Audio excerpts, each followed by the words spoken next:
Hi guys, today is pupunta nga pala ako sa school para kukuha po ako ng permit kasi exam po namin that time pero wala pa po akong permit. Then nagsikap po ako magpila kahit malabo nang makakuha ng permit. Buti na lang po guys, pagpunta ko po dun is marami pa pong kumukuha ng permit kaya available pa rin. Kasi akala ko talaga hindi na po ako makakuha ng permit tas i-exam na lang ata ako ng walang permit. Pero malabo na lang ata na mag-exam ka tas wala kang permit, diba? So nag-try pa rin ako magpila. Sobrang haba talaga ng pila namin guys. Kaka-stress din yung pila but nagtiyaga lang talaga ako nun para lang makapag-exam ako. Kasi po guys, yung exam ko po is 5 p.m. Kaya nagmamadali po ako na makakuha po ako ng permit. Medyo nahirapan po ako pero hindi po talaga ako nag-surrender. Kasi sabi nga nila, kung pangarap mo, kakayanin mo. To be honest po guys, mahirap po talaga pag student nurse ka po or hindi lang naman po yung nursing student ka, yung iba din naman mga estudyante nahirapan po talaga during ng bayaran talaga ng tuition. Minsan kasi madelay, no? Minsan kasi pagbayaran na, igipit ka rin.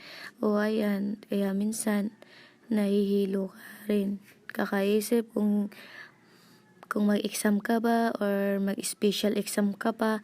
Kasi sa amin guys, pag hindi po makapag-down payment po, hindi po makakuha ng permit. Then kailangan, kung mag-down payment ka po, pero kulang yung down payment mo, kailangan mo pa rin mag-promissory note. So, kaya po, ngayon po is first time, pangalawang beses ko na pong nag-promi. Kasi po guys, sobrang gipit po ako ngayon. Kaya nag-promi na lang po ako. And then, sabi nga nila kung gusto mo talaga makapagtapos, gagawin mo yung lahat. Matapos mo lang yung gusto mong matapos sa kurso mo. Diba? Reno naman na marami po talagang nag-promi, hindi lang naman ako. Kasi haba po kasi ng pila po sa nagpro-promi po. Nahirapan nga po akong sumiksik sa pila kasi sobra talaga ang daming nagpila po para sa promi. Kasi lahat naman talaga tayong mga estudyante nahirapan din no pag lalo na sa tuition. Kaya sikap-sikap na lang po para makamit yung pangarap mo. So guys, ipakita ko po sa inyo yung mga estudyante dito na nagpipila po.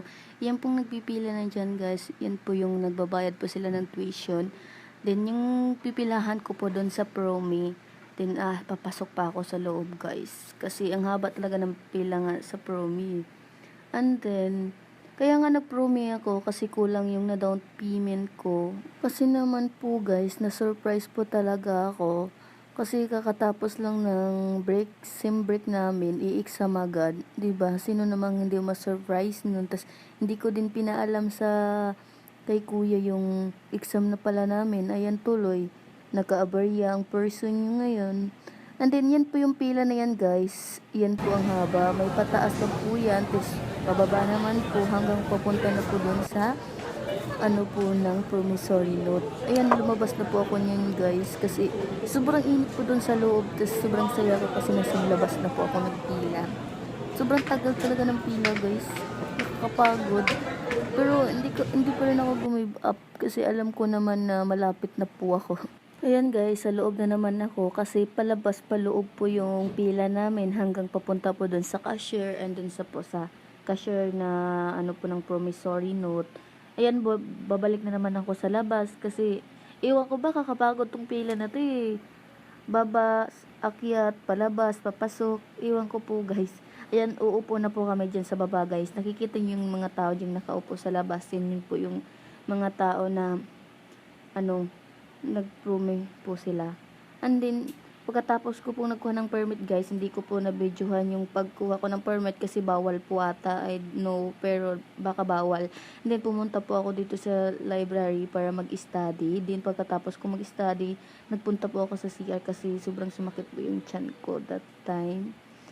Ayan po guys, na-exam po ako niyan sa ethics na minor na sub ko. Medyo hindi po ako nag-study but may alam naman konti.